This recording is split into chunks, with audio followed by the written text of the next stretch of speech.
Hello my dear viewers, I am Ankush Kumar Vishwakarma. Ankush IAS academy में आप सभी प्यारे साथियों का हार्दिक स्वागत है। तो आप लोगों को सिविल सर्विस से संबंधित किसी भी प्रकार के जानकारी प्राप्त करनी है तो हमारे YouTube channel subscribe and like अवश्य करें। इससे हमारी और आपकी मोटिवेशन बने रहेगी और इस मोटिवेशन से हम आप लोगों के बीच सभी कंटेंट उपलब्ध कराने में समय देने का कोशिश करेंगे, क्योंकि कोई भी व्यक्ति किसी को यदि समय देता है तो थोड़ा बहुत उससे कुछ प्राप्त करने चाहता है और आप लोगों से हमें सिर्फ लाइक और सब्सक्राइब की ज़रूरत है और कुछ नहीं चाहिए। और फ्री ऑफ कॉस्ट हमारे द्वारा आपको सिविल सर्विस की तैयारी कराई जाएगी। तो संभवतः आप लोग यह समझ गए होंगे कि हम क्या कहना चाहते हैं। तो चलिए आज हम लोग इंडियन थिंकर महात्मा गांधी के बारे में जानेंगे। तो चलिए शुरू करते हैं।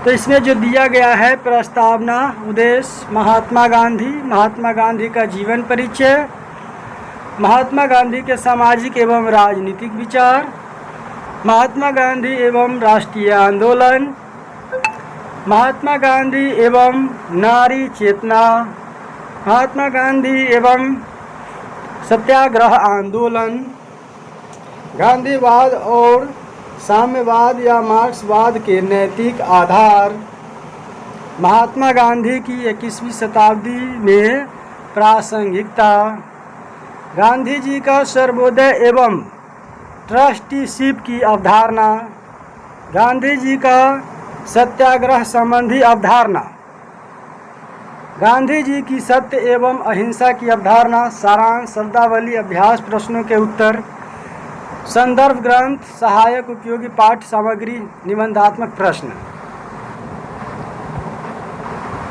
प्रस्तावना। मोहनदास करमचंद गांधी जिन्हें संपूर्ण विश्व भारत के राष्ट्रपिता महात्मा गांधी के रूप में जानता है।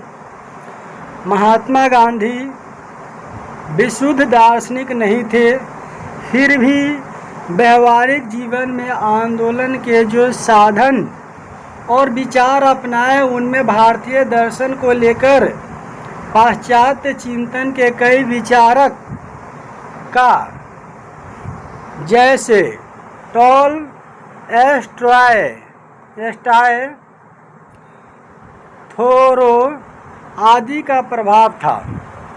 गांधी जी परंपरागत अर्थों में न राजनीतिक दार्शनिक थे, न ही ऐसा होने का उन्होंने दावा किया। गांधी जी दार्शनिक से अलग एक क्रियाशील व्यक्ति थे, परंतु उन्होंने समाज और राज्य में मूलभूत परिवर्तन लाने के लिए अनेक महत्वपूर्ण प्रयास किए और शक्तिशाली साधनों का विकास किया, जिससे राजनीतिक दर्शन में नवीन मान्यताओं का सूत्रपात हुआ और इन्हीं मान्यताओं के आधार पर गांधीवादी विचारधारा का विकास हुआ। गांधीवाद एक ऐसी विचारधारा है जिसके आधारभूत सिद्धांत है सत्य और अहिंसा के सिद्धांत उसकी आत्मा के प्रतीक है, जिनके चारों तरफ गांधीवाद रूपी शरीर का ताना बाना बुना गया है। महात्मा गांधी ने सदैव अपने को विश्व का नागरिक समझा और उस रूप में अपने कार्यों को अधिक महत्व दिया। दक्षिण अफ्रीका तथा भारत की राजनीति उनकी प्रयोगशाला थी, जिसमें उन्होंने अपने सत्य अहिंसा संबंधी सिद्धांत का परीक्षण किया। गांधी के संदेश की सार्थकता पर बल देना आवश्यक है। इस युग में जब सामूहिक संहार ने शक्तिशाली बाह्य अस्त्रों ने मानवीय व्यवस्था को बुरी तरह झकझोर दिया है, गांधी जी मानवीय मूल्यों का संदेश देते हैं। आधुनिक जगत के राजनीतिक आदर्श माल्थस, डार्विन और नीत्शे के इस सिद्धांत से निर्धारित हो रहे हैं कि जीवन शास्त्रीय नियमों के अनुसार बलशाली की दुर्बलों पर विजय प्राकृतिक और आवश्यक है। यही कारण है कि आधुनिक बुद्धिवादी के लिए प्रारंभ में गांधी जी के उस संदेश को अंगीकार करना कठिन हो जाता है, क्योंकि उनका संदेश वेदांतियों, बौद्धों, स्टोइकों और ईसाइयों की इस धारणा का सार है कि अंत में विजय सत्य की ही होती है, न कि सबसे अधिक बलशाली की। इस युग में जब विभत्सता, पूर्ण आतंक, गोपनीयता की प्रवृत्ति तथा जासूसी पराकाष्ठा पर पहुंच गई है, गांधी जी द्वारा प्रतिपादित सत्य और सृजनात्मकता, अहिंसा का संदेश अति पुरातन जान पड़ता है, लेकिन वास्तविकता यही है कि आज बिना संवाद और अध्यात्म के हम उदारीकरण के इस युग में अपने को स्थापित नहीं कर सकते। दुनिया की राजनीति में संभावत महात्मा गांधी की एक ऐसे अपवाद थे जो आज़ादी के कर्ता धर्ता होकर भी आज़ादी के बाद भी सत्ता से दूर रहे। गांधी जी का व्यक्तित्व दुनिया के सभी राजनीतियों से अलग है, कारण उन्होंने जहां सत्ता की राजनीति से अपने को पृथक रखा, वही दुनिया का हर राजनेता सत्ता के पीछे पागल बना रहा। गांधी जी व्यवस्था चाहते थे, इसलिए उन्होंने राजनीति में नीति को प्रमुखता दी। सत्य, अहिंसा, असहयोग आदि उन्होंने अस्त्र बनाए, जिनके संबंध में अनेक भ्रांतियों प्रारंभ हुई, लेकिन बाद में हर व्यक्ति गांधी दर्शन का कायल हो गया। 20वीं सदी में दुनिया की राजनीति को कार्ल मार्क्स और महात्मा गांधी ने समान रूप से प्रभावित और उद्वेलित किया। इसका मुख्य कारण यह था कि दोनों ने अपने जीवन से 100 साल आगे के काल को अपने सामने रखा। यही कारण है कि झंझावातों के बावजूद आज या कल न तो मार्क्स मरेंगे और न गांधी की मौत होगी। उद्देश्य: इस इकाई के अंतर्गत महात्मा गांधी के जीवन से संबंधित सभी पहलुओं पर विस्तार पूर्वक विवेचन किया जाएगा। महात्मा गांधी का जीवन परिचय, महात्मा गांधी का राष्ट्रीय आंदोलन में भूमिका, गांधी जी के सामाजिक एवं राजनीतिक विचार क्या थे, उनके विचारों की वर्तमान वैश्विक संदर्भ में क्या प्रासंगिकता है, क्या गांधी जी के सत्य एवं अहिंसा का सिद्धांत आज के इस मारक युग में प्रासंगिक है कि नहीं, आदि बातों का विस्तार पूर्वक विवेचन किया जाएगा। गांधी जी के विचारों की गहरी समझ वर्तमान आधुनिक युग में प्रत्येक नागरिक के लिए अति आवश्यक हो जाती है। अतः आप इस इकाई के सम्यक एवं गहन अध्ययन के पश्चात आप गांधी जी के महत्व को समझ सकेंगे। गांधी जी के सात्विक जीवन के विषय में जान सकेंगे। गांधीवाद क्या है, इसकी समझ हो सकेगी। गांधी जी का राष्ट्रीय आंदोलन एवं देश की आज़ादी में क्या योगदान था, यह जान सकेंगे।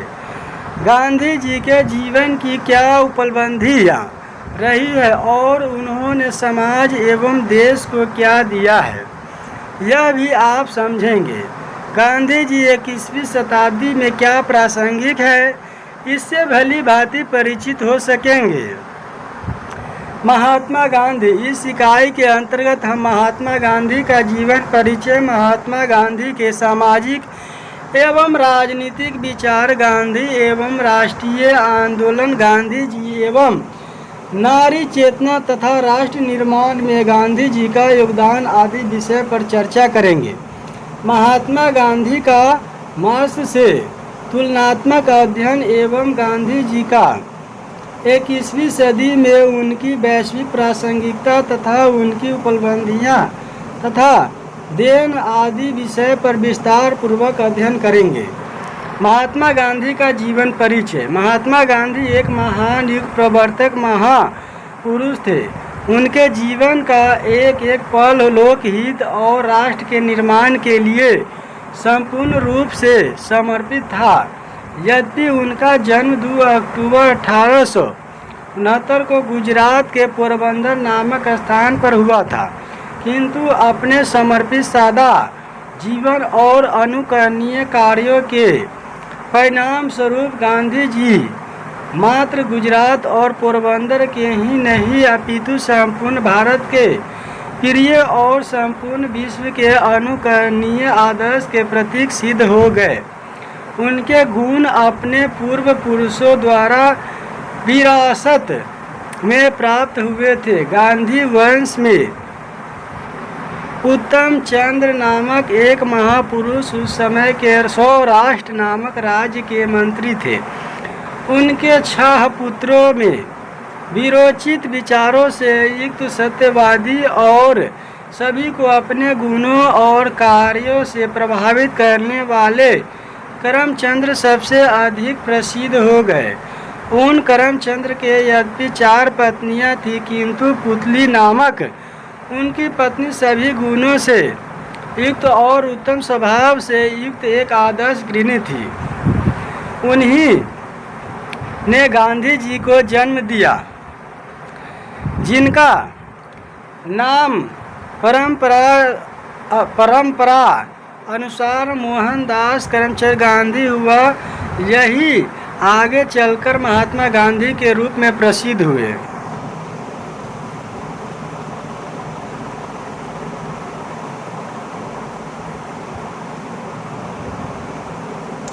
गांधी अपने शरीर और सुख की कभी चिंता नहीं किया।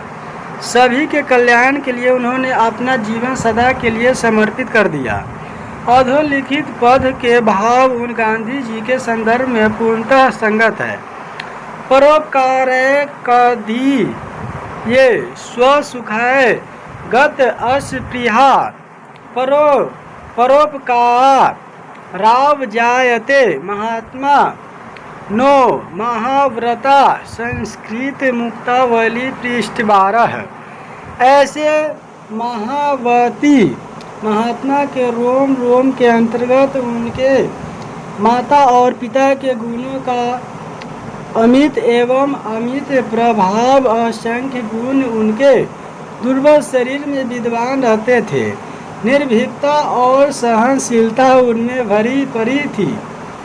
मतलब भर के काम चलाओ मात्र वस्त्र धारण कर पद यात्रा करना तथा सर्वधर्म में समभाव स्थापित करना उनके जीवन का विशेष लक्ष्य था। स्वदेश वस्तुओं और स्वोपार्जित वस्तुओं के प्रति उनका विशेष लगाव हुआ करता था। अपने जीवन को यथार्थ बनाने, स्थिर प्रतिज्ञ होने और दरिद्रता तथा दासता से पीड़ित जनता को मुक्ति दिलाने के उद्देश्य से ही उन्होंने अपना जन्म स्वीकार किया। महात्मा गांधी के सामाजिक एवं राजनीतिक विचार 19वीं तथा 20वीं शताब्दी के लगभग सभी भारतीय चिंतकों एवं महापुरुषों का चिंतन जीवन के सभी क्षेत्रों से संबंध रहा है। भारत की राजनीतिक पराधीनता के फलस्वरूप देश के धार्मिक सांस्कृतिक तथा आर्थिक जीवन पर प्रतिकूल प्रभाव पड़ने के कारण स्वतंत्रता आंदोलन छेड़ने के साथ ही देश के सामाजिक तथा आर्थिक जीवन में भी सुधार की आवश्यकता अनुभव की गई। केवल राजनीतिक स्वतंत्रता का कोई महत्व नहीं था। गांधी जी से पूर्व राजा राम मोहन राय, स्वामी दयानंद सरस्वती, विवेकानंद, अरविंद घोष, स्वामी रामकृष्ण परमहंस, लोकनायक तिलक आदि अनेक सामाजिक सुधारक हो चुके थे।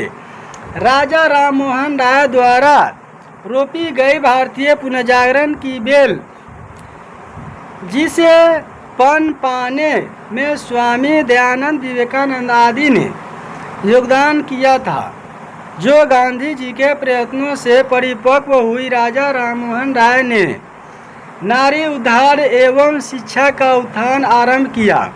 स्वामी दयानंद ने अस्पृश्य, शूद्र व नारी शिक्षा, स्व की भावना तथा धार्मिक अंधविश्वासों एवं रूढ़ियों के त्याग का मंत्र तथा वैदिक स्वतंत्रता की रक्षा का आह्वान किया। स्वामी विवेकानंद ने भारतीय आध्यात्मिकता की रक्षा, पाश्चात्य भौतिक सभ्यता के अनुकरण न करने का परामर्श और सर्वधर्म समन्वय, विश्व बंधुत्व एवं सेवा का उपदेश तथा भारत में सर्वप्रथम प्रबल स्वाभिमान की भावना उत्पन्न की। सुधारकों ने बाल विवाह, बहु विवाह, कन्या वध, बलात्, वैधव्य व सती प्रथा समाप्त करने का प्रयास किया। स्त्रियों व शूद्रों के उत्थान के मार्ग की बाधाओं, अंधविश्वासों एवं प्रचलित रूढ़ियों के विरुद्ध उन्होंने जोरदार आंदोलन छेड़ा। महात्मा गांधी के जीवन, चिंतन, शिक्षाओं और कार्यों में भारतीय पुनर्जागरण अपने चरमोत्कर्ष को प्राप्त हुआ। गांधी जी के अभ्युदय से राजनीतिक और सामाजिक परिदृश्य बदल गया।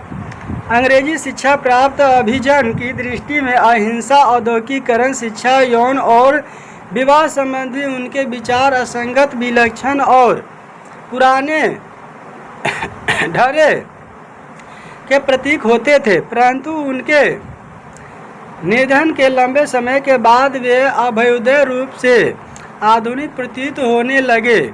अल्प विकसित विश्व की सामाजिक आर्थिक समस्याओं के सर्वेक्षण के दौरान गुन्नार मिरडाल ने गांधी जी को समस्त व्यवहारिक क्षेत्रों में एक प्रबुद्ध उदारवादी घोषित किया। आज की राजनीतिक परिस्थिति में नैतिकता का सर्वथा अभाव है। अहिंसा तथा सत्य के सिद्धांतों की चर्चा करना मूर्खता समझी जाती है। समानता शासन तंत्र में भ्रष्टाचार व्याप्त है। समाज का राजनीतिक ढांचा नैतिकता विहीन हो जाए, यह गंभीर चिंता का विषय। अतः राजनीतिक संदर्भों पर दृष्टिपात करना आवश्यक है। गांधी जी ने विकेंद्रीकरण की बात कही थी और उसका कुछ समावेश संविधान में हुआ था। राज्यों को संविधान में बहुत से अधिकार दिए गए थे। उदाहरण के लिए शिक्षा राज्य का विषय थी, किंतु 1976 में उसे समवर्ती सूची में ला दिया गया। उदाहरण के लिए शिक्षा राज्य का विषय थी, किंतु 1976 में उसे समवर्ती सूची में ला दिया गया। इसका अर्थ यह हुआ कि शिक्षा के ऊपर केंद्रीय नियंत्रण बढ़ गया। वैसे शिक्षा में विश्वविद्यालयों पर नियंत्रण उसी केंद्रीयकरण की प्रक्रिया के अंग थे। सारे देश के लिए एक रूप पाठ्यक्रम बनाना और चलाना उसी केंद्रीकरण की प्रक्रिया का एक स्वरूप है।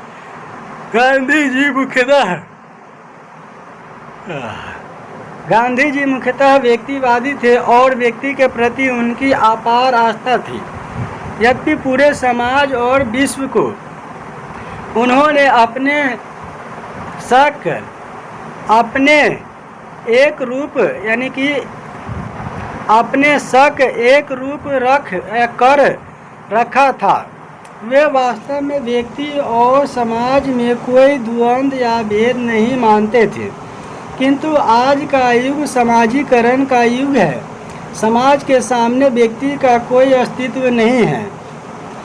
समाजवाद के प्रभाव में उत्पादन और वितरण के अनेक क्षेत्रों का समाजीकरण हो चुका है। बैंकों का राष्ट्रीयकरण सामाजिकरण की प्रक्रिया का भी एक अंग है। व्यक्ति की पूंजी संपत्ति और सामान्य जीवन पर राज्य का नियंत्रण बढ़ता जा रहा है।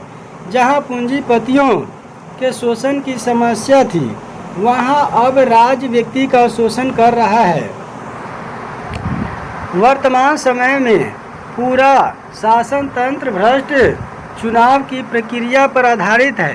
करोड़ों रुपए चुनाव में खर्च करके जो पार्टियां गलत तरीके से सत्ता में आती है, वे उन लोगों के नियंत्रण में रहती है जो चुनाव में उन्हें धन देते हैं। आज राजनीति जनहित के बजाय स्वार्थ और लोक सेवा के बजाय लोक शोषण पर केंद्रित है।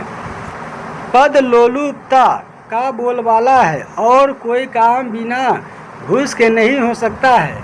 इस राजनीति का यदि कोई विकल्प नहीं सोचा जाता है तो नागरिक जीवन सुरक्षित और सुखी रहना असंभव है। गांधी जी के जीवन का अंतिम चरण द्वितीय महायुद्ध के विषाक्त वातावरण और उसके दूरगामी प्रभावों से अवांछित था।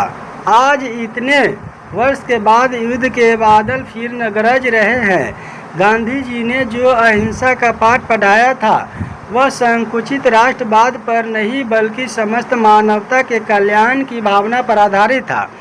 आज राष्ट्रों के बीच में परस्पर अविश्वास, घृणा और विद्वेष की भावना अधिक बलती है।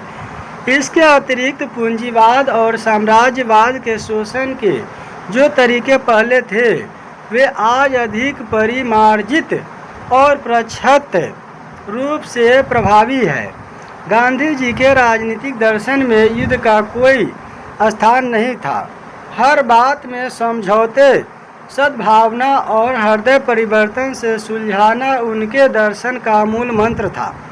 प्रश्न यह है कि अंतर्राष्ट्रीय क्षेत्र में किस राजनीति को अपनाना है, युद्ध की राजनीति अथवा शांति की? और आज यह प्रश्न जितना ज्वलंत है और संदर्भ जितना सार्थक है, उतना कदाचित मानव जीवन के इतिहास में कभी नहीं था। महात्मा गांधी एवं राष्ट्रीय आंदोलन। दक्षिण अफ्रीका से 1918 में भारत आने के बाद दक्षिण अफ्रीका से 1914 में हुआ, ठीक है। 1914 में भारत आने के बाद गांधी जी ने गुजरात प्रांत के अहमदाबाद जिले में साबरमती नदी के किनारे साबरमती आश्रम की स्थापना की।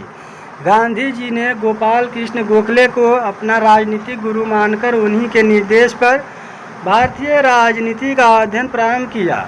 1917 ईस्वी के चंपारण सत्याग्रह के अंतर्गत गांधी ने बिहार के चंपारण जिले में नील की खेती करने वाले किसानों पर यूरोपीय मालिकों द्वारा किए जा रहे अत्याचारों के खिलाफ आंदोलन चलाया, जिसमें उन्हें सफलता मिली। इस आंदोलन में गांधी जी का सहयोग मजरूल हक, आचार्य कृपलानी एवं महादेव देसाई ने किया।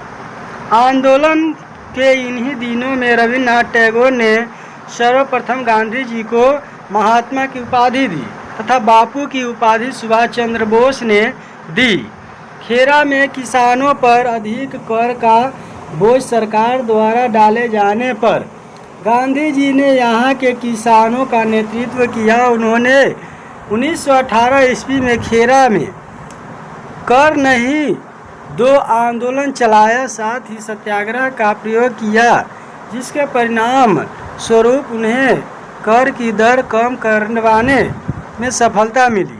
1918 ईस्वी में गांधी जी ने अहमदाबाद के मिल मजदूरों की वेतन वृद्धि के लिए आमरण अनशन किया। अनशन के चौथे दिन ही सरकार मजदूरों की मांग मानने के लिए विवश हो गई।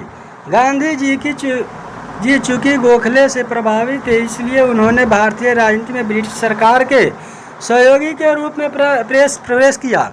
उन्होंने प्रथम विश्व युद्ध के समय ब्रिटिश सरकार की अभूतपूर्व सहायता की, जिससे खुश होकर सरकार ने उन्हें केसर-ए-हिंद सम्मान से सम्मानित किया। परंतु शीघ्र ही गांधी जी विदेशी सरकार से निराश होने लगे। फलस्वरूप वे सरकार के सबसे बड़े असहयोगी बन गए। गांधी जी को असहयोगी बनने के लिए उत्तरदायी कारकों में महत्वपूर्ण थे रॉलेट एक्ट, जालियांवाला बाग हत्याकांड, खिलाफत समस्या आदि। गांधी जी ने 1919 ईस्वी में खिलाफत आंदोलन का नेतृत्व किया। उन्होंने अंग्रेजी को शैतानी लोग कहा और 1920-22 ईस्वी तक असहयोग आंदोलन चलाया। 1920 में यंग इंडिया एवं नवजीवन समाचार पत्रों यंग इंडिया और नवजीवन समाचार पत्रों की स्थापना की। उन्होंने 1924 ईस्वी में बेलगाम में हुए कांग्रेस अधिवेशन की अध्यक्षता की। 1930 ईस्वी में गांधी जी ने सविनय अवज्ञा आंदोलन के अंतर्गत 6 अप्रैल 1930 को 78 अनुयायियों के साथ नमक कानून तोड़ने के लिए डांडी समुद्र तक के लिए यात्रा आरंभ की। 4 मई को गांधी जी को गिरफ्तार कर लिया गया। 26 जनवरी 1931 को एक संधि हुई जिसे गांधी इरविन समझौता के नाम से जाना जाता है। नवंबर 1931 में गांधी जी ने लंदन में हुए द्वितीय गोलमेज सम्मेलन में कांग्रेस का नेतृत्व किया। गांधी जी दलितों के पृथक निर्वाचन प्रणाली के विरोध में 1932 ईस्वी में जेल में आमरण अनशन किया, फलस्वरूप सरकार को झुकना पड़ा। 17 अप्रैल 1934 को गांधी जी ने सरकार के प्रति असहयोग की नीति अपनाई। 1940 ईस्वी में व्यक्तिगत सविनय अवज्ञा आंदोलन चलाया जिसके प्रथम सत्याग्रही विनोबा भावे तथा द्वितीय सत्याग्रही जवाहरलाल नेहरू थे। प्रथम सत्याग्रही विनोबा भावे तथा द्वितीय सत्याग्रही जवाहरलाल नेहरू थे। मार्च 1942 में भारत छोड़ो आंदोलन। भारत आए क्रिप्स मिशन द्वारा मई 1942 में प्रस्तुत क्रिप्स प्रस्ताव के बारे में गांधी जी ने कहा कि उत्तर तिथिय चेक है। 8 अगस्त 1942 को गांधी जी ने ऐतिहासिक अंग्रेजों भारत छोड़ो प्रस्ताव को कांग्रेस से पास करवाया जिसमें उन्होंने करो या मरो का नारा दिया। गांधी जी के सतत प्रयत्नों के परिणाम स्वरूप 18 अगस्त 1947 को भारत यानी कि आज़ाद हो गया। यानी कि यह जो है गलत यानी कि जिसमें टाइपिंग किया गया है तो 18 अगस्त नहीं है, 15 अगस्त 1947 को भारत आज़ाद हुआ। महात्मा गांधी एवं नारी चेतना। गांधी के लिए औरतें बेजुबान और गुमनाम महिला शक्ति मात्र नहीं थी जिसमें शक्ति का संचार किया जाना जरूरी थी, बल्कि उनके लिए महिलाएं उच्चतर मानवीय मूल्यों और जैसे करुणा बलिदान का प्रतीक थी। वे उन्हें महज घर की शोभा बढ़ाने वाली वस्तु या गृहिणी की चक्की में पीसती रहने वाली सदस्य नहीं मानते थे। गांधी जी का कहना था, मैं महिलाओं को घरेलू दास्ता को बसीपन की निशानी मानता हूँ। मेरे राय में रसोई घर की दास्ता केवल बर्बरता का ही अवशिष्ट रूप है। अब समय आ गया है कि महिलाओं को इस दास्ता से मुक्त कराया जाए। महिलाओं का सारा समय सिर्फ घरेलू काम में नहीं बिताना चाहिए। गांधी जी ने पर्दा कुप्रथा और नारी की पवित्रता को लेकर महिलाओं की अत्यधिक फिक्र पर भी प्रहार किए। अपनी प्रथम वादी शैली में उन्होंने कहा, अगर महिलाओं को पुरुषों की पवित्रता के बारे में कुछ कहने का अधिकार हो तो क्या वे भी सुचिता के बारे में इसी प्रकार व्यंग कर रहेंगे? अगर उनका उत्तर नहीं में है तो पुरुषों को इस बात का क्या अधिकार है कि वे शुद्धता को लेकर अपनी मर्जी दूसरे पर थोपे? उन्होंने भारत की महिलाओं से आग्रह किया कि वे एक जोरदार झटके के साथ पर्दे को फाड़ डाले। इसी तरह वे कहते थे, सुचिता किसी बंद कमरे में रहकर उगाया जाने वाला पौधा नहीं है, इसे किसी पर थोपा नहीं जा सकता। पर्दे की दीवारें बनाकर इसे तो अंदर से उत्पन्न होना चाहिए, और अगर सुचित का कोई मूल्य है तो यह यही है कि इसे किसी भी प्रलोभन से बचाने में सक्षम होना चाहिए। महात्मा गांधी के दर्शन, संघर्ष एवं विचारों ने पूरे भारत में स्वतंत्रता की चेतना को उत्पन्न किया, जिसके फलस्वरूप शताब्दियों से परंपराओं की वर्जनाओं में जकड़ी नारी भी आंदोलन और संघर्ष के मार्ग पर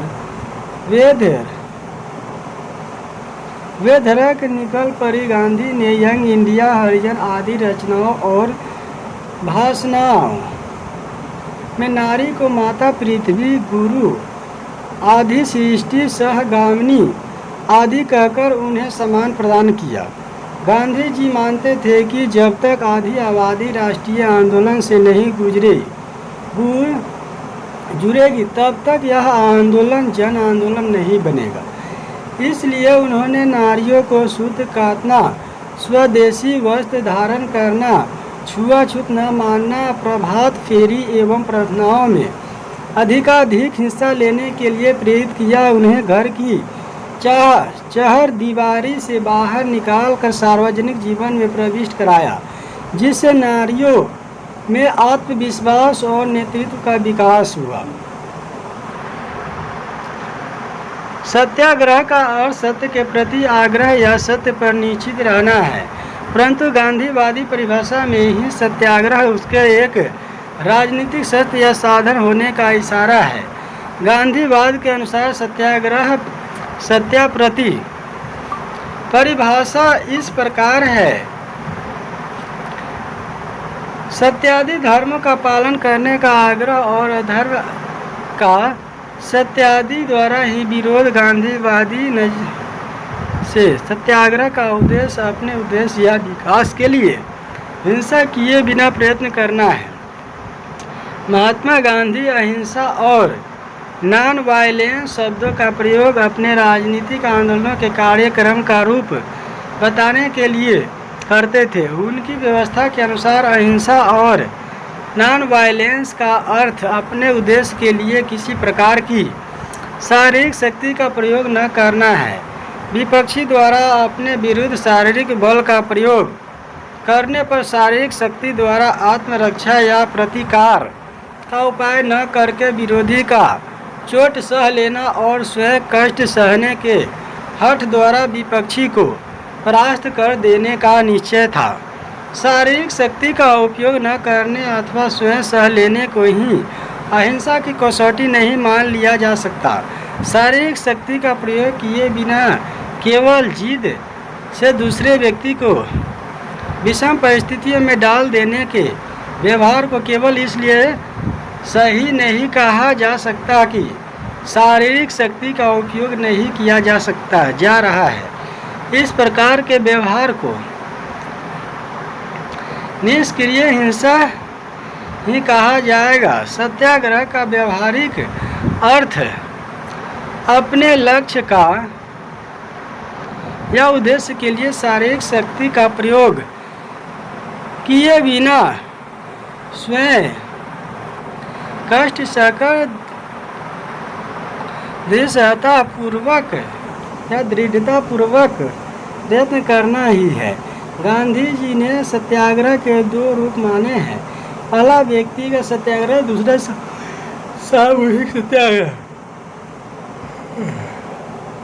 गांधी जी ने सत्याग्रह के लिए परिस्थिति के अनुसार निम्नलिखित साधनों को अपनाए जाने का सुझाव दिया है। असहयोग,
असहयोग, सविनय अवज्ञा, स्वैच्छिक पलायन, अनशन या उपवास, धरना, हड़ताल, सामाजिक बहिष्कार।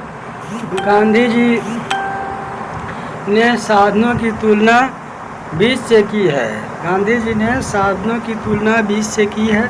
साधनों की तुलना बीज से की जा सकती है और साध की वृक्ष से।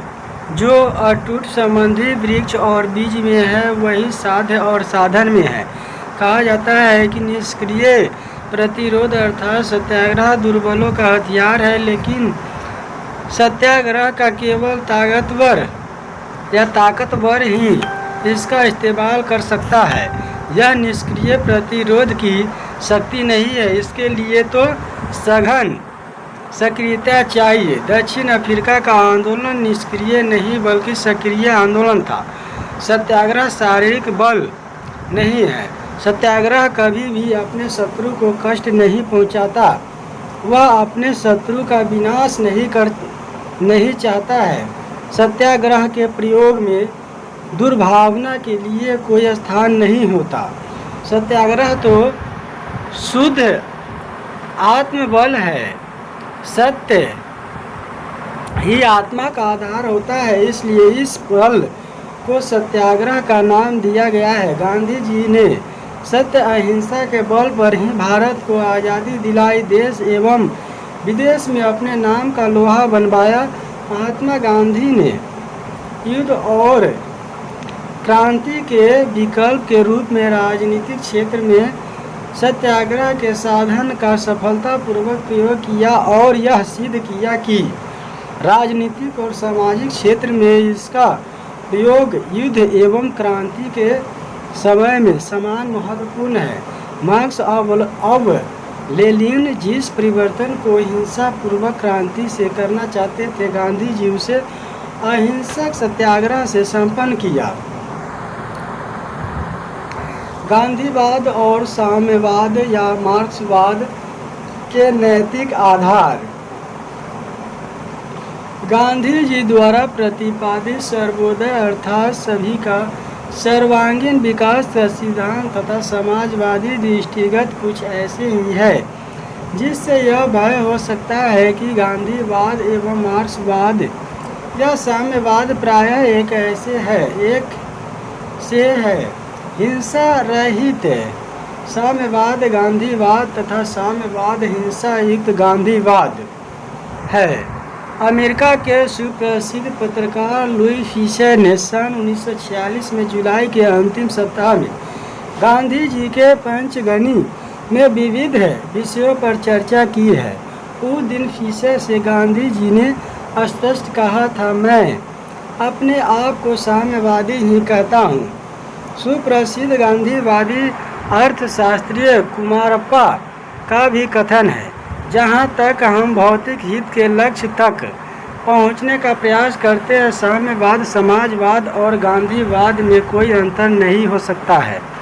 इससे स्पष्ट होता है कि गांधीवाद और मार्क्सवाद में कुछ नैतिक आधार समान है, जो निम्नलिखित है। श्रमिकों के लिए आर्थिक सामाजिक न्याय, आधुनिक समाज व्यवस्था में निम्न वर्गों का शोषण। गांधीवाद और मार्क्सवाद दोनों ही यह विश्वास करते हैं कि प्रत्येक मनुष्य जन्म से समान होता है और इसलिए सबको समान अवसर पाने का अधिकार है। गांधी जी और मार्क्स द्वारा प्रस्तुत समाज में सभी सदस्य बराबर दर्जे के होंगे। मार्क्सवाद और गांधीवाद दोनों ही विश्वास करते थे कि राजनीतिक स्वतंत्रता आर्थिक स्वतंत्रता के बिना आधारहीन और अर्थहीन है। जहां गांधी जी ने लिखा है, मेरे स्वराज्य का सपना गरीबों के स्वराज्य का है, वहां मार्क्स ने सर्वहारा वर्ग के अधिनायकत्व की स्थापना के पक्ष में दी है। गांधीवाद और मार्क्सवाद दोनों ही राज्यहीन समाज की स्थापना के पक्ष में थे। गांधी जी ने लिखा है कि राज्य हिंसा का केंद्रीकृत और संगठित रूप है, इसलिए इससे दूर ही रहना उचित है।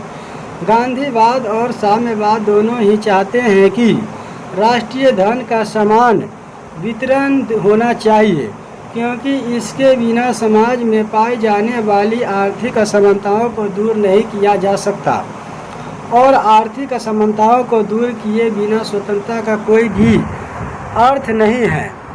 मार्क्स अपने उद्देश्यों की प्राप्ति के लिए हिंसा या क्रांति का प्रयोग करते हैं, जबकि गांधी जी का साधन पूर्णतः अहिंसात्मक है। इस प्रकार यह कहा जा सकता है कि गांधीवाद और मार्क्सवाद के उद्देश्य में प्रचुर समानता है, लेकिन उद्देश्यों की पूर्ति के साधनों में पूर्णतः भिन्नता है। महात्मा गांधी की 21वीं शताब्दी में प्रासंगिकता। गांधी जी ने भारत की सामाजिक समस्याओं ध्यानपूर्वक अध्ययन किया था। वे समस्याएं जो हमारे सामाजिक ढांचे को खोखला कर रही थी। इन समस्याओं के प्रति उनका दृष्टिकोण बड़ा व्यापक था। उनकी दृष्टि गहन थी। गांधी जी ने सामाजिक बुराइयां, आर्थिक प्रगति और राजनीतिक स्थिरता तथा व्यवस्था को अस्थायी रूप से दूर करने का प्रयास किए थे। गांधी जी जिन्हें लोग प्यार से बापू कहते हैं, भारतीय रंगमंच पर 1919 से 1948 तक इस प्रकार छाए रहे कि इस युग को भारतीय इतिहास का गांधीवादी ही कहा जाता है। शांति और अहिंसा के दूत गांधी का संदेश समस्त विश्व के लिए है और उससे मानव जाति प्रभावित है। गांधी जी पहले भी प्रासंगिक थे और आज भी प्रासंगिक है, और जैसे जैसे विश्व में विध्वंसक अस्त्र एवं शस्त्रों का विकास होता जाएगा, वैसे वैसे गांधी जी और उनके विचार तथा साधन और प्रासंगिक होते जाएंगे। अफ्रीकी नेता नेल्सन मंडेला के प्रेरणा गांधी जी ही थे। अमेरिकी राष्ट्रपति बराक ओबामा से लेकर मार्टिन लूथर किंग आदि गांधी जी के प्रशंसक एवं समर्थक हैं। पिछले दिनों अमेरिकी राष्ट्रपति बराक ओबामा ने व्हाइट हाउस में अमेरिकी महाद्वीप के 50 अफ्रीकी देशों के युवा नेताओं को संबोधित करते हुए कहा कि आज के बदलते परिवेश में युवाओं को गांधी जी से प्रेरणा लेने की ज़रूरत है। गांधी एक युग पुरुष है, भारत की दास्ता को छिन्न भिन्न करने वाले निशस्त्र योद्धा है, स्वराज के संदेश वाहक एवं दीनहीन दुखियों के दाता, नारी जाति, अस्पृश्यता, ग्रामीण जनता, श्रमिक वर्ग के लिए उनके हृदय में अपार सम्मान था। उन्होंने मनुष्य की पीड़ा का निकट से अनुभव किया और उसको दूर करने का प्रयास भी किया। गांधी जी राष्ट्र धर्म निष्ठ थे। गांधी जी का पूरा जीवन समाज के हित के लिए लगा रहा। डॉक्टर के मुंशी ने गांधी जी के विषय में बताया है कि गांधी जी ने अराजकता पाई एवं व्यवस्था में परिवर्तित कर दिया, कायरता पाई उसे साहस में बदल दिया, अनेक वर्गों के विभाजन जन समूह को राष्ट्र में बदल दिया, निराशा को सौभाग्य में बदल दिया और बिना किसी प्रकार की हिंसा या नैतिक शक्ति का प्रयोग किए एक साम्राज्यवादी शक्ति के बंधनों का अंत कर दिया और विश्व शांति को जन्म दिया। विदेशों में तो गांधी के कद्रदानों में काफ़ी बढ़ोतरी हुई। इस शताब्दी में इनकी प्रामाणिकता और बढ़ी है। निसंदेह गांधी प्रासंगिक है, आधुनिक एवं नैतिक क्रांति के उदारता है, आध्यात्मिक राजनीति के पुरोधा है, शांति के संदेश वाहक और अहिंसा के पुजारी है। वे मानवतावादी, राष्ट्रवादी एवं नैतिक यथार्थवादी है। गांधी एक दर्शन है, एक विचार है, धर्म है, कर्म है और मानवता तथा विश्व शांति का मर्म है। गांधी जी का सर्वोदय एवं ट्रस्टीशिप की अवधारणा। गांधी के सर्वोदय की जड़ें प्राचीन भारतीय दर्शन में थी। उन्हें वेदांत की धारणा से कि सभी प्राणियों में आध्यात्मिक एकता है और गीता तथा बुद्ध के सर्वभूत हित के आदर्श से प्रेरणा मिली थी। सर्वोदय का व्यापक आदर्शवाद, लॉक के बहुसंख्यवाद, मार्क्स वित्त के वर्ग और जातीय संघर्ष के सिद्धांत तथा वेतन के अधिकतम संख्या का अधिकतम सुख के आदर्श के विरुद्ध है।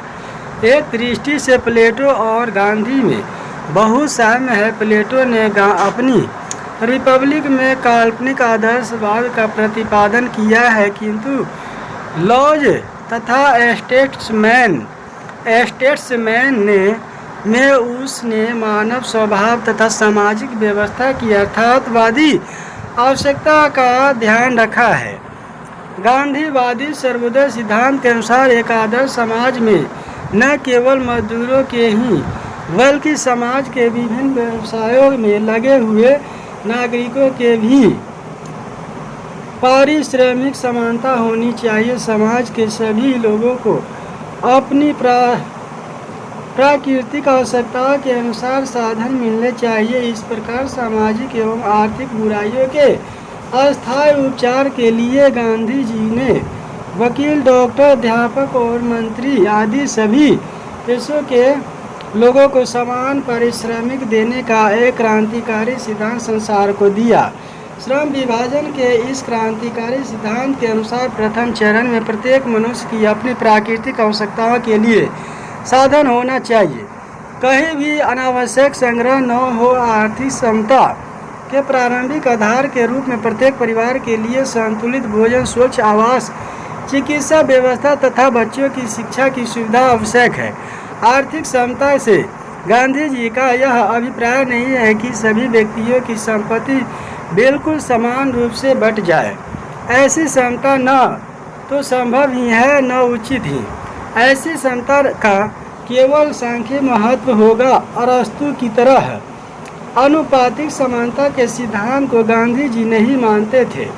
अरस्तु के अनुसार गुण और उपलब्ध को ध्यान में रखकर समता की स्थापना होनी चाहिए। गांधी जी के इस कथन से वकील और भंगी को समान पारिश्रमिक मिलना चाहिए। इससे साफ जाहिर है कि वे अरस्तु के सिद्धांत का खंडन करते हैं। आर्थिक समता लाने के चरखा और उससे संबंधित उद्योगों का सहारा लेना अत्यंत आवश्यक है। इनके सहारे बहुत हद तक सामाजिक तथा आर्थिक समता प्राप्त हो सकती है। गांधी जी व्यक्तिगत शारीरिक श्रम पर जोर देते हैं। उन्होंने लिखा, मेरी योजना के अनुसार राज्य सिर्फ नागरिकों की इच्छा को पूर्ण करने के लिए ही रहेगा। राज्य न तो जनता पर अपना हुक्म लादेगा और न वह अपनी मर्जी के मुताबिक काम करने के लिए उन्हें बाध्य ही करेगा। घृणा को हटाकर प्रेम की शक्ति से लोगों को अपने विचार के अनुकूल बनाते हुए मैं अहिंसा के जरिए आर्थिक समता की स्थापना करूंगा। जब तक पूरा समाज मेरे विचार में के अनुकूल नहीं हो जाता तब तक मैं इंतजार नहीं करूंगा बल्कि स्वयं इसे शुरू कर दूंगा। यदि मैं खुद 50 मोटर कार या 10 बीघे भूमि का मालिक हूँ तो यह साफ जाहिर है कि मैं अपने सिद्धांत के अनुरूप आर्थिक समता नहीं ला सकता। उसके लिए मुझे अपने को सबसे गरीब आदमी के स्तर पर लाना होगा।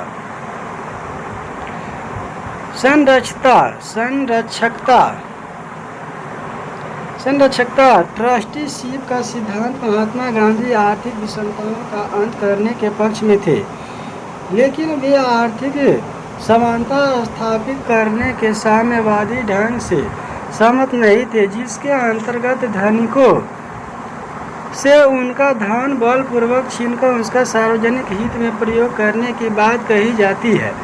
गांधी जी का विचार था कि हिंसात्मक होने के कारण साम्यवादी पद्धति उपयोगी नहीं हो सकती और पूंजीपति वर्ग को पूर्णतः नष्ट कर देने से समाज उनकी सेवाओं से वंचित रह जाएगा। इस संबंध में गांधी जी का विचार था कि यदि सत्य और अहिंसा के आधार पर सार्वजनिक हित के लिए व्यक्तिगत संपत्ति ली जा सके तो ऐसा अवश्य ही किया जाना चाहिए। इस संबंध में गांधी जी ने ट्रस्टीशिप के सिद्धांत का प्रतिपादन किया।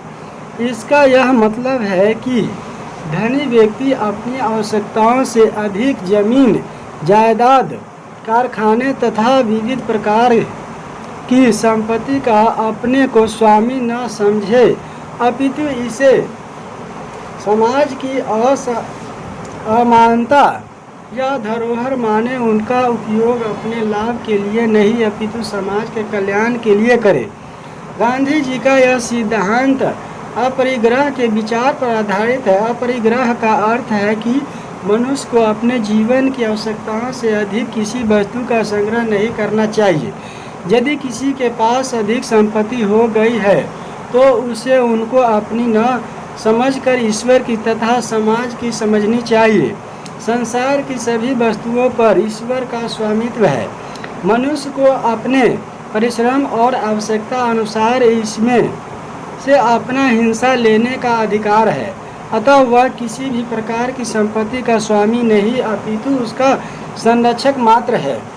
गांधी के ट्रस्टीशिप सिद्धांत के अनुसार धनी लोगों को स्वेच्छापूर्वक यह समझना चाहिए कि उनके पास जो धन है वह समाज की धरोहर है।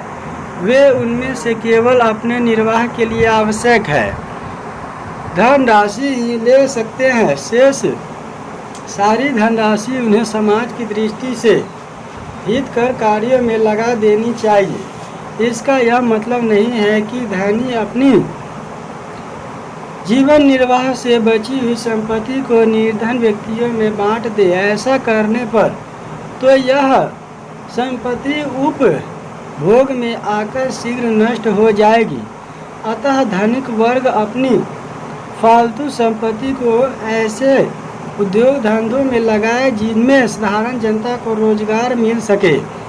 उन्हें दूसरों को काम देकर तथा उत्पादन बढ़ाकर अपनी पूंजी का सदुपयोग सार्वजनिक हित के कल्याण एवं वृद्धि के लिए करना चाहिए। वे इसे तालाब, विद्यालय, चिकित्सालय आदि बनाने के जन कल्याणकारी कार्यों में भी लगा सकते हैं। जमींदारी अपनी फालतू जमीन भूमिहीन निर्धन व्यक्तियों को जोतने बोने के लिए दे सकते हैं। वे सहजता, ग्रामीणता, कुटीर उद्योग, ट्रस्टीशिप, स्वावलंबी जीवन, श्रमशील आचरण और सर्वोदयी विचार के थे। सर्वहारा के लिए उन्होंने बहुत कुछ किया भी। उनके हरिजन आंदोलन, अस्पृश्यता निवारण, नारी जागरण, किसान आंदोलन आदि इसी क्रम में आते हैं। हरिजन मार्च 1946 भूमि के अधिकार के संबंध में गांधी जी का यह सिद्धांत उनके दूसरे सिद्धांत के विपरीत पड़ता है कि जमींदार किसानों के न्यासधारी ट्रस्टी है। 1939 ईस्वी में द्वितीय गोलमेज परिषद की संघीय व्यवस्था समिति में भाषण करते हुए गांधी जी ने कहा था, गांधी ने इन दोनों दृष्टिकोणों का समन्वय करने का प्रयत्न किया। इसके लिए दर्शनीय है, एक सीमा तक के मार्क्सवाद को मानते थे। गांधी जी का आदर्श ऐसे समाज की स्थापना करना था जो पारंपरिक सक्रिय प्रेम एवं सामंजस्य पर आधारित हो। वह पूर्ण आस्तिक ईश्वरवादी हो, क्योंकि सभी ईश्वर की संतान हैं। रस्किन के इस सिद्धांत को उन्होंने भी माना कि जो प्रथम को मिलता वही अंतिम को भी मिलना चाहिए। सर्वोदयी विचार को उन्होंने सदैव सम्मान किया है। गांधी जी का सत्याग्रह संबंधी अवधारणा। सत्याग्रह शारीरिक शक्ति नहीं है, यह आत्मबल है। अतः यह शक्ति सत्याग्रह कहलाती है, जिसमें ज्ञान और प्रेम की लौ उजागर रहती है। यदि कोई अज्ञानवश हमें कष्ट देता है तो हम उसे प्रेम से जीतेंगे, यही सत्याग्रह है। महात्मा गांधी भारतीय राजनीतिक मंच पर 1919 से 1948 तक इस प्रकार छाए रहे कि इस युग को भारतीय इतिहास का गांधी युग कहा जाता है। शांति और अहिंसा के दूतगामी का संदेश समस्त विश्व के लिए है। उससे संपूर्ण मानव जाति प्रभावित हुई है। गांधीवादी विचारधारा राजनीतिक चिंतन के इतिहास में एक निर्णायक मोड़ है।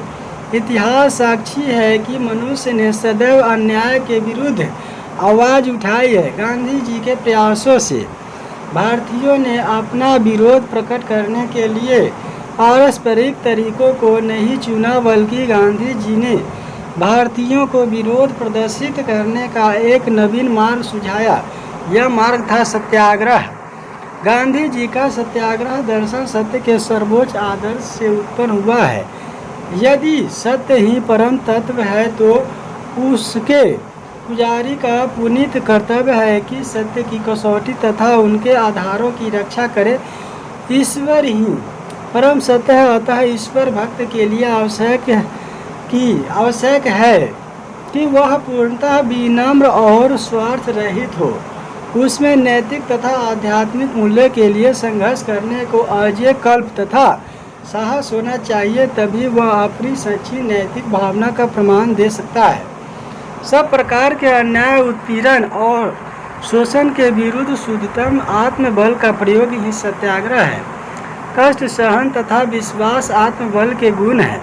तेजस्वी दिन के सक्रिय अहिंसात्मक प्रतिरोध का हृदय पर तत्काल प्रभाव होता है। वह विरोधी को जोखिम में नहीं डालना चाहता, बल्कि वह उसे अपनी निर्दोषिता की प्रचंड शक्ति से अभिभूत कर देना चाहता है।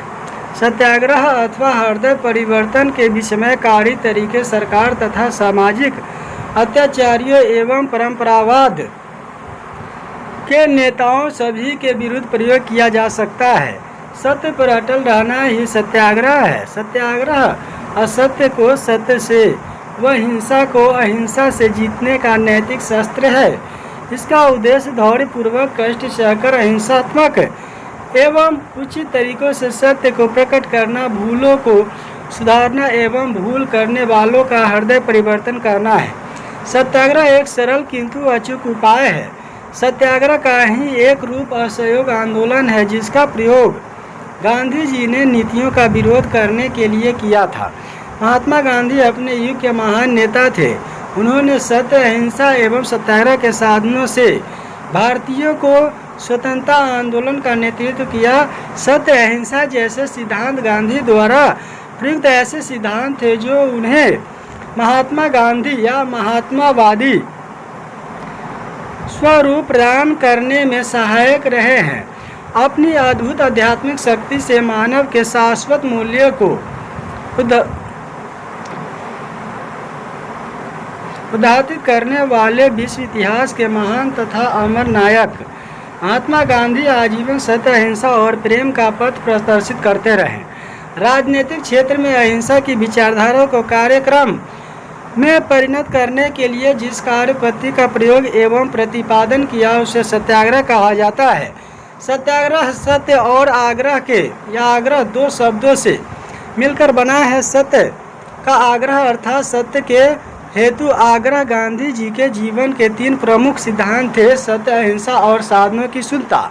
इन्हीं के बल पर उन्होंने अंग्रेजों से संघर्ष किया और अंत में सफलता प्राप्त की। महात्मा गांधी का संपूर्ण जीवन सत्य पर आधारित था।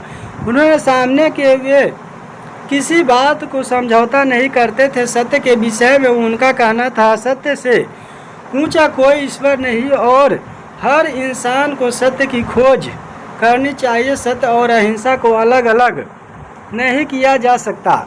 जहाँ हिंसा है वहाँ सत्य नहीं रह सकता। जो सत्य में विश्वास करता है वह दुश्मन को भी नहीं हानि पहुँचाएगा। वे अहिंसा के पुजारी थे। वे अहिंसा को मनुष्य की अंत निहित धार्मिक भावना के विकास के लिए बहुत ही आवश्यक समझते थे। गांधी जी स्वयं कहा करते थे कि सत्याग्रही अहिंसा के पुजारी थे। वे सदा हंसते हुए बिना प्रतिरोध के मरने के लिए रहना चाहिए।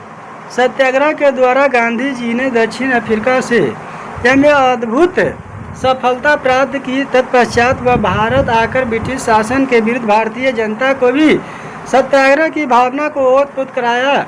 वह मोह ममता विषय वासना, ऐश्वर्य, छल कपट आदि से दूर रहने की सलाह दी। सत्याग्रह की प्रक्रिया। महात्मा गांधी जी ने सत्याग्रह को एक रण कला कहा है। उसके अनुसार एक सत्याग्रही को पूर्णतः समर्पित रहना चाहिए। उसे अपने लक्ष्य के प्रति पूर्ण जागरूक होनी चाहिए। सत्याग्रही के मन में किसी के प्रति कुटिल भावना नहीं चाहिए। उसके लिए छल के प्रति त्याग करके उसके अंदर और बाहर समान रहते हुए कथनी और करनी में कुछ अंतर न करके पूरी तरह अहिंसक रहना बहुत आवश्यक है। वह अच्छाई से बुराई को, प्रेम से क्रोध को, सत्य के द्वारा असत्य को, अहिंसा द्वारा हिंसा को जीतने का प्रयास करे। डॉक्टर बीपी वर्मा लिखते हैं कि गांधी जी का सत्याग्रह के सर्वोच्च आदर्श से उत्पन्न हुआ है। सत्य के पुजारी का यह कर्तव्य है कि सत्य की कसौटी तथा उसके अधिकारों की रक्षा करे। सत्याग्रही को पूर्णतः अनुशासित और निष्ठावान रहते हुए सत्याग्रह के मार्ग पर मिलने वाली कठिनाइयां भरी यातनाओं को सहर्ष स्वीकार करना पड़ता है। गांधी जी के अनुसार सत्याग्रही को अहिंसा, सत्य, अस्तेय, ब्रह्मचार्य, अपरिग्रह, शारीरिक अस्वाद, निर्भयता आदि गुणों से युक्त, धर्मों को समान देखने वाला तथा स्वदेशी तथा अस्पृश्यता निवारण करने वाला होना चाहिए। सत्याग्रह के विभिन्न रूप। गांधी जी के विचार में सत्याग्रही प्रेम और अहिंसा के द्वारा शत्रु के हृदय पर विजय प्राप्त करता है। वह वीरों का अस्त्र है। वह प्रेम मूलक है और शत्रु के प्रति प्रेम और उदारता का भाव रखता है। सत्याग्रह व्यक्तिगत और सामूहिक दोनों प्रकार का हो सकता है। सत्याग्रही त्याग और सेवा की भावना से प्रेरित होकर अपने आप को खादी ग्रामोद्योग, अस्पृश्यता निवारण, प्रौढ़ शिक्षा, राष्ट्रभाषा प्रचार, जातीय एकता, मद्यपान निषेध, जन कल्याणकारी कार्यों में लगा रहता है। सामूहिक सत्याग्रह का प्रयोग गांधी जी ने पहले दक्षिण अफ्रीका में भारत में विकसित वर्ग सामूहिक सत्याग्रह के रूप में निम्न कार्यवाहियों स्वीकृत की गई है। हड़ताल। इसका उद्देश्य कार्य को बंद करके जनता, सरकार और संबंधित संस्था के मस्तिष्क को प्रभावित करना, लेकिन आवश्यक है कि हड़तालें जल्दी न की जाए। वह सदैव अहिंसात्मक होना चाहिए। बहिष्कार। इसका अर्थ समाज के उन कलंकी लोगों का बहिष्कार करना है जो जनमत की अवहेलना करते हैं और सहयोग नहीं करते हैं। उनका सामाजिक बहिष्कार करना बहुत ही पुराना तरीका है। इसका प्रयोग सीमित अर्थ में ही किया जाना चाहिए। असहयोग सत्याग्रह का ही रूप असहयोग है जिसका गांधी जी ने अंग्रेजों की नीतियों का विरोध करने के लिए किया। गांधी जी का विचार था कि अन्याय करने वाला भी अन्याय सहने वाले के बिना अत्याचार नहीं कर सकता। अतः गांधी जी ने जन साधारण से अंग्रेजी सरकार के साथ सहयोग करने की अपील की, क्योंकि सरकार का सभी काम प्रजाजनों के सहयोग से भी चलता है। यदि प्रजा असहयोग करे, सरकारी व्यवस्था को स्वीकार करे तो अकेले शासन चला पाना कठिन है। धारण देने का अर्थ कि जब तक सत्याग्रही की न्यायपूर्ण बात नहीं मानी जाएगी तब तक वह एक आसन पर स्थित होकर भूखा बैठा रहेगा। धरना शांतिपूर्ण होना चाहिए। इसमें किसी प्रकार का बल प्रयोग, अभद्र आचरण करना पूर्णतः निषिद्ध है। सन 1920-22 में तथा 1930-34 में उन्होंने शराब, अफीम आदि मादक द्रव्यों और विदेशी कपड़ों की दुकानों पर इस प्रकार की घटना का आह्वान किया था। हिजरत। इनका अर्थ है स्वैच्छिक देश निकाला। हिजरत यानी इसका अर्थ है स्वैच्छिक देश निकाला। सत्याग्रह के अंतर्गत इसका अर्थ है दमन के स्थान को छोड़कर दूसरे स्थान पर चले जाना। मोहम्मद साहब के जीवन के घटना से गांधी जी हिजरत का प्रयोग किया। जब मोहम्मद साहब का मक्का में रहना उसके विरोधियों ने दुर्भर कर दिया तो वे मदीना हिजरत कर गए या हिजरत चले गए, हिजरत कर गए यानी कि यात्रा पर चले गए, अर्थात मक्का छोड़ मदीना चले गए। इसी प्रकार हिंदुओं के अमानवीय अत्याचारों से पीड़ित हरिजनों को गांधी जी ने यह राय दी थी कि यदि वे अपने अत्याचारों को पसंद न करें तो वे दूसरे गांव चले जाएं। उपवास को गांधी जी अपने शस्त्रागार में सबसे अधिक फलदायक अस्त्र मानते थे। उपवास का उद्देश्य आत्म शुद्धि है। यह सामूहिक भी हो सकता है, व्यक्तिगत भी। उन्होंने सन 1922 में 5 दिन, 1924 में 21 दिन, 1953 में 17 दिन, 1947 से 48 में अनेकों दिनों तक लगातार उपवास किया। सविनय अवज्ञा वेल्स फोर्स ने इस आंदोलन के विषय में लिखा, भारतीय अपना उद्देश्य निश्चित कर चुके थे, अपने दिलों में वे स्वतंत्रता प्राप्त कर चुके थे। गांधी जी ने एक सौम्य तथा निष्क्रिय राष्ट्र को शताब्दियों की निंदा से जगा दिया था। गांधी जी के अनुसार कानून जनता के कल्याण के लिए होता है। यदि कानून जनहित का विरोध करता है तो वह अन्यायपूर्ण और अनैतिक हो जाता है या जाएगा। अतः ऐसी स्थिति में उस कानून की अवज्ञा करना, उसे न मानना नैतिक आचरण हो जाता है। अतः कुशासन करने वालों को सहयोग न देना जनता का सहज अधिकार है। गांधी जी ने इसी कार्य को सविनय अवज्ञा की संज्ञा दी है। सत्याग्रही का आचरण। गांधी जी ने सत्याग्रही के लिए कुछ आचार व नियम बनाए जो निम्न थे। ब्रह्मचार्य। गांधी जी का मानना था कि मन वचन कर्म से अपनी इंद्रियों पर पूर्णतः नियंत्रण रखते हुए या करते हुए पारिवारिक जीवन के पूर्ण कर्तव्यों को निभाना था, अर्थात वैवाहिक जीवन के वे विरोधी नहीं थे। उनके अनुसार संपूर्ण जीवन शक्ति विषय मुक्त न होकर उच्च आदर्शों के लिए होनी चाहिए, जिसे सत्याग्रही की शारीरिक, नैतिक और आध्यात्मिक शक्ति प्रबल हो। निर्भयता। सत्याग्रही को पूर्णतः निर्भीक होकर काम करना चाहिए। वह केवल ईश्वर से ही डरे, उसके अतिरिक्त किसी से भी भयभीत नहीं होना चाहिए। गांधी जी की प्रशंसा करते हुए डॉक्टर के.एम. मुंशी ने लिखा है, गांधी जी ने अराजकता पाई और उसे व्यवस्था में परिवर्तित कर दिया।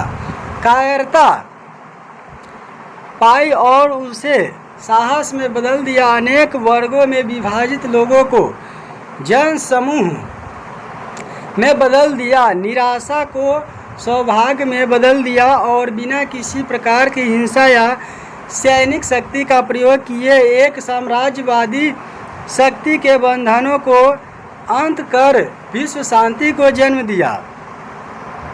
अतः इसका शाब्दिक अर्थ तो चोरी न करना है। अतः सत्याग्रही को त्यागी प्रवृत्ति का बनकर संचय करने व संग्रह करने सर्वदा दूर रहना चाहिए। अपरिग्रह। सांसारिक पदार्थों को त्याग करना ही अपरिग्रह है। अतः सत्याग्रही को त्यागी संचय करने व संग्रह करने से सर्वदा दूर रहना चाहिए।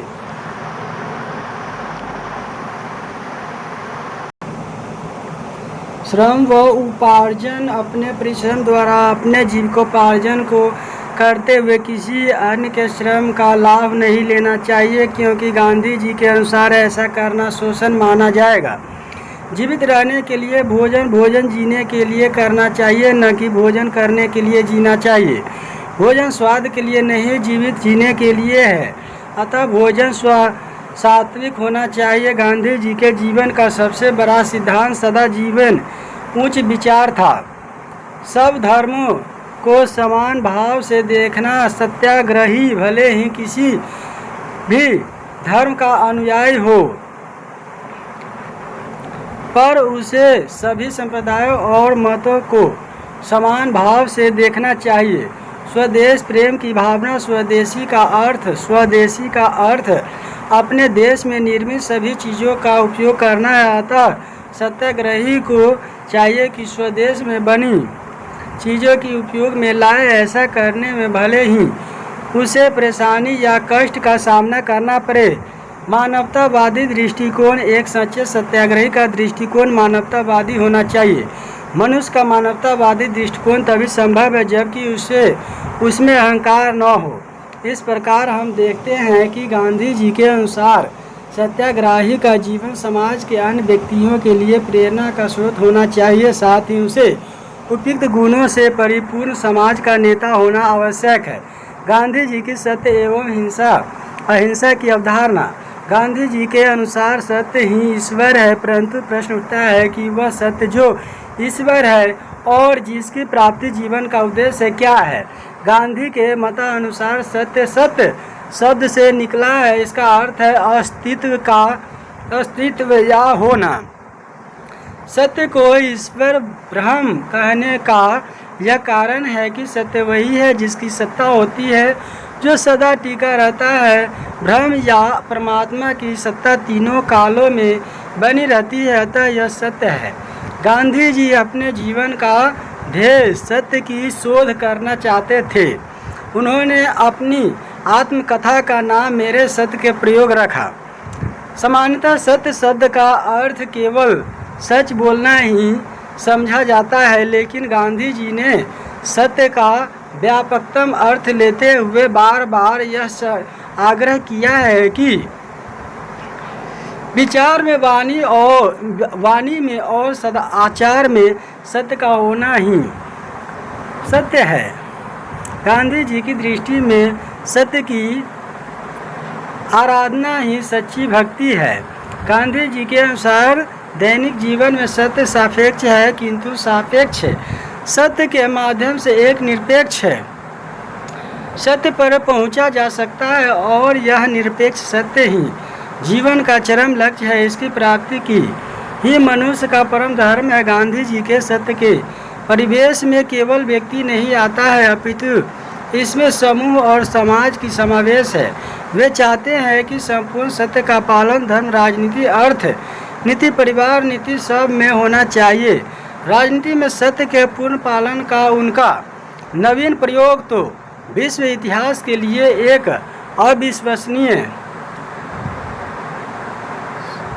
अविस्मरणीय घटना है।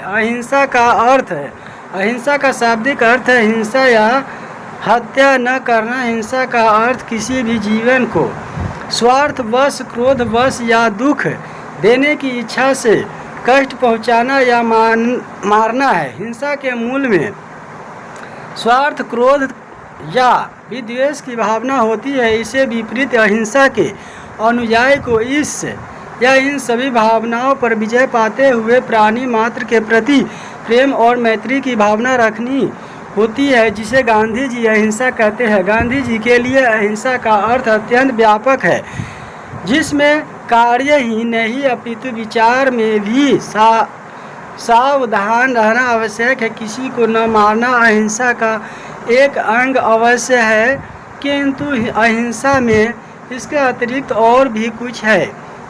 कुविचार मात्र हिंसा है, मिथ्या भाषण हिंसा है, द्वेष हिंसा है, किसी का बुरा चाहना हिंसा है, जगत को जिस चीज़ की आवश्यकता है उस पर कब्जा करना या रखना भी हिंसा है। अहिंसा के दो पक्ष है, नकारात्मक तथा सकारात्मक। किसी प्राणी को काम, क्रोध तथा विद्वेष से वशीभूत होकर हिंसा न पहुंचाना इसका नकारात्मक रूप है, किंतु इससे अहिंसा का पूरा स्वरूप समझ में नहीं आता है। अहिंसा का यथार्थ स्वरूप तो हमें इसके भावनात्मक पक्ष से पता लगता है। भावनात्मक अथवा सकारात्मक स्वरूप वाली अहिंसा को सार्वभौम प्रेम और करुणा की भावना कहा जाता है। इसके चार मूल तत्व प्रेम, धैर्य, अन्याय का विरोध और वीरता है। जिस प्रकार अहिंसा का आधार विद्वेष होता है, उसी प्रकार अहिंसा का आधार प्रेम है।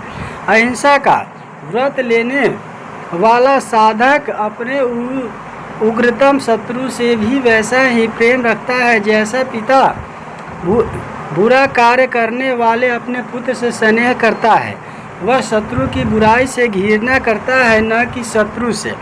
अहिंसा तथा प्रेम की शक्ति से यह शत्रु की बुराई दूर करने का यत्न करता है। वह स्वयं प्रसन्नतापूर्वक कष्ट सहन कर लेता है, किंतु शत्रु को कष्ट नहीं पहुंचाता है। अहिंसा का दूसरा तत्व अत्यंत धैर्य है। यदि अहिंसक को अपने प्रयत्न में जल्दी सफलता नहीं मिलती तो वह निराश नहीं होता। उसे दृढ़ विश्वास रहता है कि अहिंसा अचूक ब्रह्मास्त्र है, वह अंत में अवश्य सफल होगी। भारी असफलताएं मिलने के बावजूद अहिंसक हिम्मत नहीं हारता और धैर्यपूर्वक अपने पथ पर आगे बढ़ता रहता है। अहिंसा की तीसरा तत्व अन्याय का प्रतिरोध करना है। अहिंसा निष्क्रियता या उदासीनता नहीं है, अपितु बुराई का तथा अन्याय का सतत प्रतिकार करते रहना है। अहिंसक अन्याय के अत्याचारों से घबराता नहीं है, अपितु वीरतापूर्वक उनका समानता करता है या सामना करता है। अतः अहिंसा का चौथा मूल तत्व वीरता है। गांधी जी ने इस पर बहुत बल दिया है। उनके मतानुसार अहिंसा साहसी और वीर पुरुषों का गुण है, निर्बलों और कायरों का हथियार नहीं। अंधकार और प्रकाश की तरह कायरता और अहिंसा में विरोध है। अहिंसा के प्रयोग तभी तत्व रखते हैं जब हम बलवान होते हुए तथा पशु बल का पूरा सामर्थ्य रखते हुए भी इसका प्रयोग न करें। अहिंसक योद्धा का सबसे बड़ा गुण वीरता और निर्भयता है। इसमें शस्त्र युद्ध की अपेक्षा अधिक साहस अपेक्षित है, क्योंकि इसमें सबसे बड़ा हथियार उनकी आत्मा का बल है। ऐसा वीरतापूर्वक आत्मबल न होने की दशा में गांधी जी हिंसा और बल प्रयोग को अत्यधिक श्रेष्ठ समझते थे। एक बार उन्होंने स्वयं कहा था, विदेशी राज के सामने दीन भाव से अपनी प्रतिष्ठा खोने की अपेक्षा यही कहीं अधिक अच्छा है कि भारत शस्त्र धारण करके आत्मसम्मान की रक्षा करे। अहिंसा का आधार गांधी जी की हिंसा या अहिंसा का आधार अद्वैत की भावना है। उनका विश्वास था कि सृष्टि की सभी वस्तुओं में एक ही चेतन सत्ता या ब्रह्म ओतप्रोत है, सभी में भगवान का दिव्य अंश है। जब सब कुछ भगवान का रूप है और मैं भी वास्तव में उसी का रूप हूँ, तो मैं किसी से कैसे द्वेष कर सकता हूँ। वह अद्वैत की भावना सृष्टि से या सृष्टि के सभी प्राणियों के प्रति मुझे आत्म रूप होने के कारण प्रेम और अहिंसा के धर्म का पालन करने के लिए बाधित करती है। अहिंसा की 3 अवस्थाएं गांधी जी ने अहिंसा की निम्नलिखित 3 अवस्थाएं बताई है। जागृत अहिंसा, इसे वीरों पुरुषों की अहिंसा भी कहते हैं। यह वह अहिंसा है जो किसी दुखपूर्ण आवश्यकता से पैदा न होकर अंतर आत्म की स्वाभाविक पुकार से जन्म लेती है। इसको अपनाने वाले अहिंसा को बोझ समझकर स्वीकार नहीं करते, वरन आंतरिक विचारों की उत्कृष्टता या नैतिकता के कारण स्वीकार करते हैं। सबल व्यक्ति इसे अपनाते हैं और वे शक्ति संपन्न होकर भी शक्ति का तनिक सा भी प्रयोग नहीं करते। अहिंसा के इस रूप को केवल राजनीतिक क्षेत्र में ही नहीं, अपितु जीवन के सभी क्षेत्रों में दृढ़ता के साथ अपनाया जाना चाहिए। अहिंसा के इस रूप में या रूप से असंभव को संभव में बदलने और पहाड़ों को हिला देने की अपार शक्ति निहित है। औचित्यपूर्ण अहिंसा, इस प्रकार की अहिंसा वह है जो जीवन के किसी क्षेत्र में विशेष आवश्यकता के पड़ने पर औचित्य अनुसार एक निष्क्रिय प्रतिरोध है। इसमें नैतिक विश्वास के कारण नहीं, वरन निर्बलता के कारण ही अहिंसा का प्रयोग किया जाता है। यद्यपि यह अहिंसा जागृत अहिंसा की भांति प्रभावशाली नहीं है, फिर भी यदि इसका पालन ईमानदारी, सच्चाई और दृढ़ता और अहिंसा पर विरोधी है। कायरों की अहिंसा कई बार डरपोक तथा कायर लोग भी अहिंसा का दम भरते हैं। गांधी जी ऐसे लोगों की अहिंसा को अहिंसा न मानकर निष्क्रिय हिंसा मानते हैं। उनका विश्वास था कि कायरता और अहिंसा पानी और आग की भांति एक साथ नहीं रह सकते। अहिंसा वीरों का धर्म है और अपनी कायरता को अहिंसा की ओट में छिपाना निंदनीय तथा घृणित है।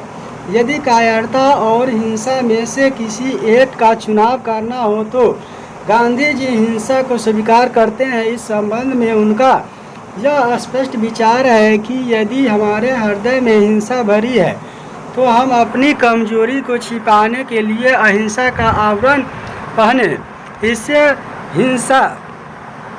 हिंसक होना अधिक अच्छा है। वस्तुतः गांधी जी कायरता के पक्ष में कभी नहीं थे।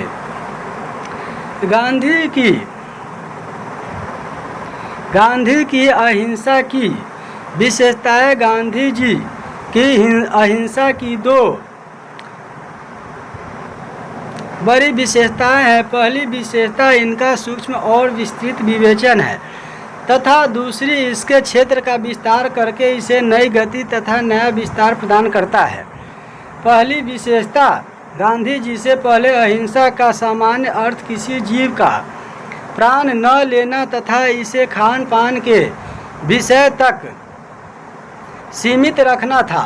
गांधी जी ने इसका विस्तृत विवेचन करते हुए कहा कि यह खाद्य के विषय से परे है। मांसाहारी अहिंसक हो जाता है या हो सकता है। फलाहारी या अनाहारी घोर हिंसा करते देखे जाते हैं। एक व्यापारी झूठ बोलता है, ग्राहक को ठगता है, कम तोलता है, किंतु यह व्यापारी चींटी को आटा डालता है, फलहार करता है। फिर भी यह व्यापारी उस मांसाहारी व्यापारी की अपेक्षा अधिक हिंसक है जो मांसाहार करते हुए भी ईमानदार है और किसी को धोखा नहीं देता। इस प्रकार गांधी जी ने जीव हिंसा की विवेचना करते हुए अहिंसा की परंपरागत परिभाषा को और सीमा में नवीन क्रांतिकारी परिवर्तन और विस्तार किया। दूसरी विशेषता अहिंसा के कार्य क्षेत्र का विस्तार है।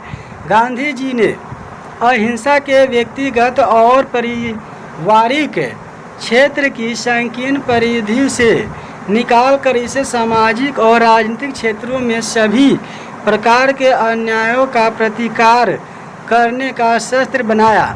इसे ऋषि मुनियों तक मर्यादित न रखकर सार्वजनिक और सार्वभौम बनाया। गांधी जी के शब्दों में अहिंसा आदि व्यक्तिगत गुण है तो मेरे लिए त्याज्य वस्तु है। मेरी अहिंसा की कल्पना व्यापक है, वह करोड़ों की है, मैं तो उसका सेवक हूँ। हम तो यह सिद्ध करने के लिए पैदा हुए हैं कि सत्य और अहिंसा व्यक्तिगत आचार के नियम नहीं है, वे समुदाय, जाति और राष्ट्र की नीति का रूप ले सकते हैं। अहिंसा सबके लिए है, सब जगहों के लिए है, सब समय के लिए है। हरिजन सेवक में उन्होंने लिखा था, हमें सत्य और अहिंसा को केवल व्यक्तियों की वस्तु नहीं मानना या बनाना है, बल्कि ऐसी वस्तु बनाना है जिस पर समूह, जातियाँ और राष्ट्र अमल कर सके। अहिंसा के विषय में गांधी जी की यह सबसे बड़ी मौलिक देन थी। भारत की स्वतंत्रता प्राप्ति के लिए राजनीतिक क्षेत्र में अहिंसा के सफल प्रयोग से उन्होंने अपने उपयुक्त दावे को सत्य सिद्ध किया। महात्मा गांधी का जन्म कब हुआ था? तो यहाँ पर जो है अच्छी तरह से आपको याद होना चाहिए, 2 अक्टूबर 1869 को हुआ था। ठीक है। फिर यहाँ पर महात्मा गांधी का जन्म कहाँ हुआ था? तो पोरबंदर में। महात्मा गांधी का दक्षिण अफ्रीका से भारत आगमन कब हुआ था? तो महात्मा गांधी का दक्षिण अफ्रीका से भारत आगमन कब हुआ था? तो आगमन जो है यहाँ पर गलत यहाँ पर दिया गया है। ठीक है, आगमन यानी कि कब महात्मा गांधी का दक्षिण अफ्रीका से भारत आगमन कब हुआ था? तो यहाँ पर जो है प्रवासी जो दिवस मनाया जाता है 15 जनवरी को, और वही जो है यानी कि 1914 में आया था वो था, ये गलत यहाँ ऑप्शन दे दिया है। फिर महात्मा गांधी ने निम्नलिखित आंदोलन में से किसमें भाग नहीं लिया था खेरा, चंपारण, खिलाफत और बारदोली में क्या है कि पटेल था। ठीक है, अब सारांश है और यहाँ पर समाप्त होता है और इसको ध्यानपूर्वक क्या है कि रखेंगे। और यहाँ पर सत्याग्रह, सत्य पर अटल रहना, अहिंसा, हिंसा न करना, अपरिग्रह, सांसारिक पदार्थों का त्याग करना, कुटुंब, परिवार और विवेक चलना। तो आज इतना पर हमारा ये चैप्टर समाप्त हुआ। फिर अगले चैप्टर में हम लोग पढ़ेंगे